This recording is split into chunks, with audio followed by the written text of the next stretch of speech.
बिहार चुनाव में जो नतीजे आए हैं उसमें यह तस्वीर सामने आ गई है। राहुल गांधी और ओवैसी को एक लाइन में लाकर खड़ा कर दिया, बल्कि राहुल गांधी ओवैसी से पीछे हो सकते हैं। भले ही कांग्रेस राष्ट्रीय पार्टी है, लेकिन उसकी सीटें बिहार में एमआईएम से भी कम हो सकती हैं। बिहार चुनाव ओवैसी राहुल से बड़ा चेहरा बनकर उभर रहे हैं क्या, जो सबसे चौंकाने वाली बात होगी, क्योंकि एमआईएम चाहती थी गठबंधन हो, लेकिन वो गठबंधन नहीं हुआ।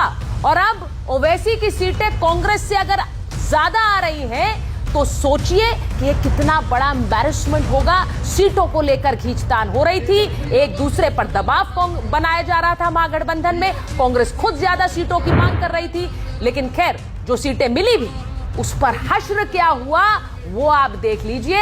कांग्रेस तो पिछले चुनाव के मुकाबले कहीं नहीं खड़ी, जबकि राहुल गांधी ने खुद वोटर अधिकार यात्रा निकाली, रैलियां की, लेकिन कुछ हासिल होता नहीं दिखा। प्रधानमंत्री को आपने सुना, प्रधानमंत्री ने कहा कि पिछले 6 चुनावों में जितने कांग्रेस के नहीं आए, उतने हमारे विधायक एक चुनाव में आए। उधर ओवैसी साहब है, जो पिछले चुनाव में जितनी सीटें जीती उतनी ही सीटों पर अब भी जीतते हुए दिख रहे हैं। मतलब नुकसान सीधा सीधा कांग्रेस को हुआ है, और यही वजह है कि अब बीजेपी राहुल गांधी को घेर रही है। वो क्या कह रही है? वो कह रही है राहुल गांधी की 95 हार हो चुकी है। उन्होंने एक पोस्ट किया है एक्स पर और कहा कि राहुल की हार की सेंचुरी होने वाली।